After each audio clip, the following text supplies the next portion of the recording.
आदाब, नमस्कार और आपका दिल से स्वागत है इन्फो 24 न्यूज में।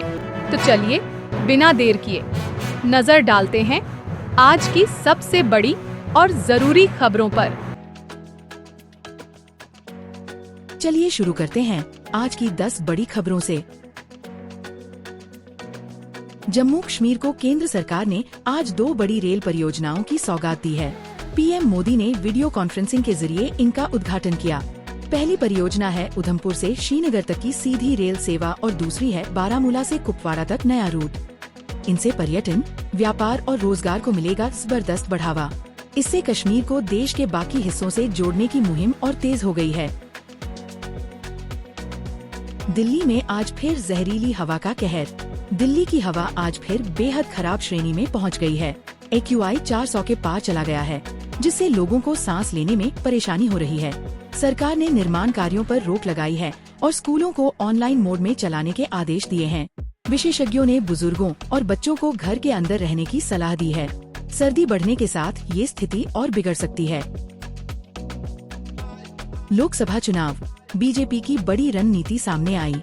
2024 के लोकसभा चुनावों को लेकर बीजेपी ने अपनी रणनीति तेज कर दी है।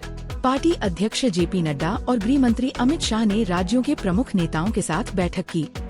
बताया जा रहा है कि पार्टी 370 से ज्यादा सीटों पर अपने उम्मीदवार पहले ही तय कर चुकी है। इसमें युवा चेहरों और महिलाओं को खास तवज्जो दी गई है।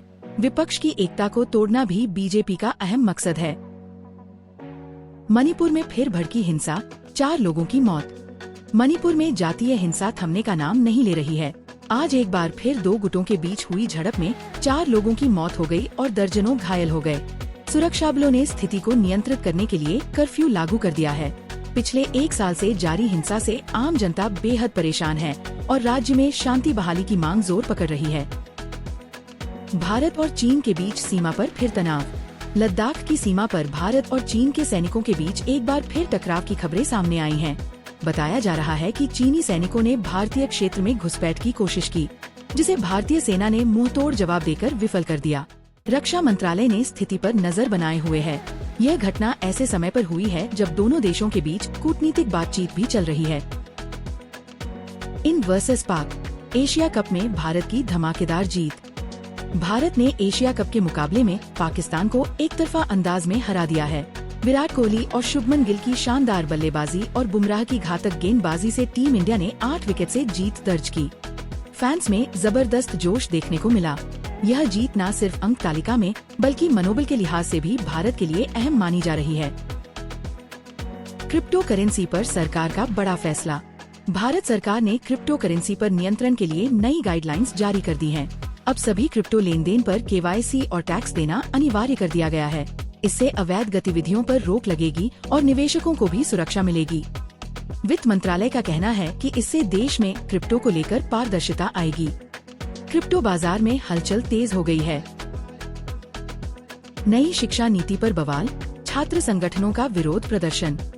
नई शिक्षा नीति 2020 के तहत यूनिवर्सिटीज में लागू हो रहे बदलावों को लेकर छात्रों में नाराजगी है। दिल्ली, बनारस और कोलकाता समेत कई शहरों में छात्र संगठनों ने विरोध प्रदर्शन किया।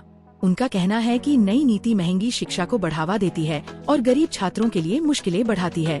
सरकार ने छात्रों से बातचीत की बात कही है, लेकिन प्रदर्शन जारी है। बॉलीवुड एक्ट्रेस ने की सुसाइड की कोशिश, हालत गंभीर।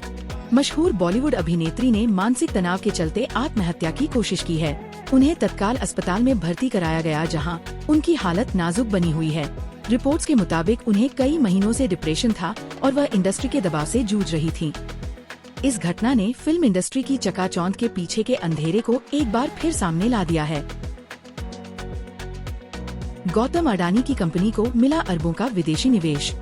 अडानी ग्रुप की फ्लैगशिप कंपनी अडानी एंटरप्राइजेस को आज $3 अरब का विदेशी निवेश मिला है। अमेरिका और यूरोप की 2 बड़ी कंपनियों ने इसमें हिस्सेदारी ली है। इससे अडानी ग्रुप के शेयरों में 10% तक की तेजी देखी गई। यह निवेश ऐसे समय आया है जब ग्रुप पर हिंडनबर्ग रिपोर्ट के बाद सवाल उठे थे। यह अडानी के लिए बड़ी राहत मानी जा रही है। तो ये थी आज की 10 सबसे बड़ी और जरूरी खबरें। अगर वीडियो पसंद आया हो तो इन्फो 24 न्यूज को जरूर सब्सक्राइब करें, लाइक करें और शेयर करना ना भूलें। फिर मिलेंगे अगली रिपोर्ट में। तब तक के लिए नमस्कार।